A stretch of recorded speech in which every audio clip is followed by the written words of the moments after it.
everyone, welcome back to UNC Beauty channel. This is a channel where I share everything about our Malaysia real estate news and knowledge.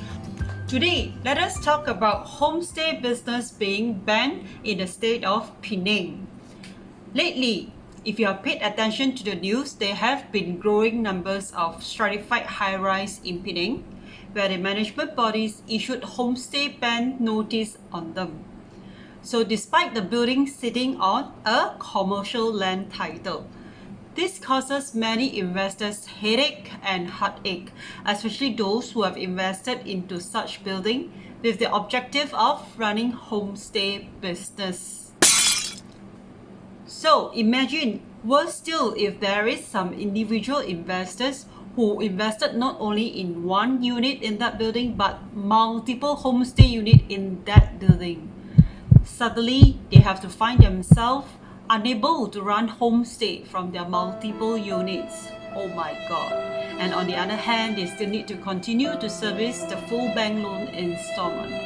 My heart really goes out to them. Some of these desperate owners even resorted to slashing down the rental prices just so that they could rent out all their multiple units to long-term tenants ASAP. Can you feel their frustration? I can really. So, with all this sudden influx of units into the long-term rental market, it only pushes down the already lukewarm rental market rate in Penang to almost rock bottom, I would have to say. So, today, if you happen to be an Airbnb investor and currently, if unfortunately you are also facing this situation, then you may want to watch this episode until the end, where I will share about does the management bodies have the rights to ban homestay business on high-rise like condominium sitting on a commercial titled land. Don't forget that all these owners are paying assessment based on commercial rate, which is usually way higher than residential rate. So they would be asking, why can't I use my unit for short-term rental when it is under a commercial titled land?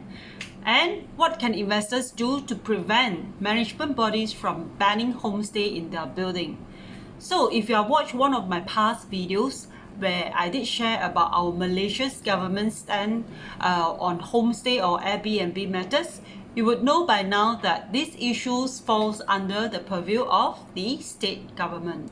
So in Penang, lately, RTS in Galugor and also Luminary residents in Butterworth faces homestay ban as well.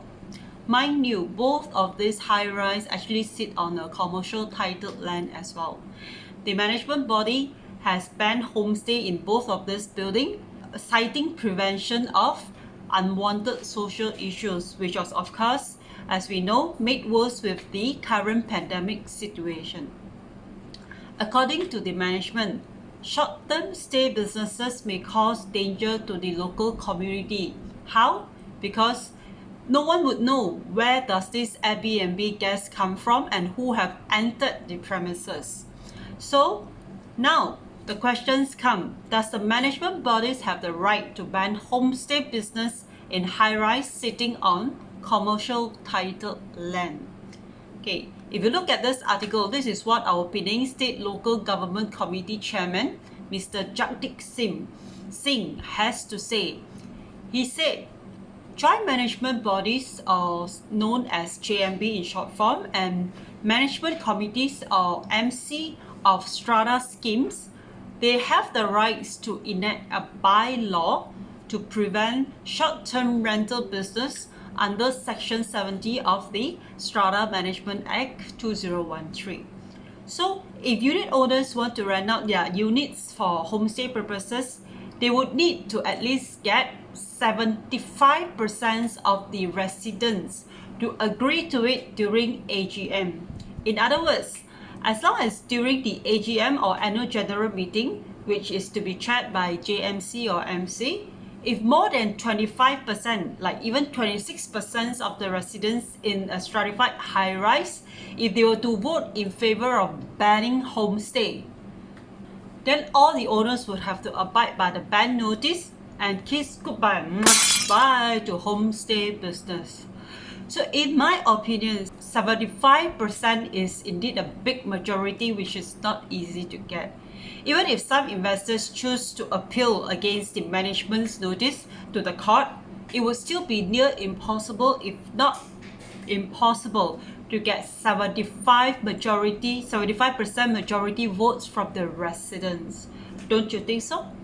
So what happens if owner were to defy the homestay ban notice and continue on to run homestay business from their units? So should owners being caught defying the orders of JMBs or MC and insist on continuing to do the homestay business even after residents do not allow it, like do it secretly? If being caught, JMB or MCs can issue a compound to these owners. Under the Strata Management Act 2013, it is stated that the JMB and MC can enact their own bylaw to compound or fine the owners ringgit Malaysia 200 for each time the unit was rented out for a short-term stay. So, what happens if owner or the homestay operator dispute on the compound issued by this JMB or MC? In the event if after the JMB and MC had issued compounds to the unit owners and the compounds were not paid, or if there are further dispute, this issue can then be referred to a housing tribunal. So, in conclusion, do remember, dear investors, buying into a stratified housing like a condominium, even though it's sitting on a commercial titled land, does not give us any guarantee that we as the owner can eventually use it to run homestay. So do bear in mind that. Do remember that it is still subject to the consent of minimum 75% or 3/4 of the residents in that building to agree to it. So great guys, if you have watched until this end, well done. Do remember to like my video if you find value in it, and also do subscribe to my channel if you don't want to miss out on any of the latest property news of Malaysia.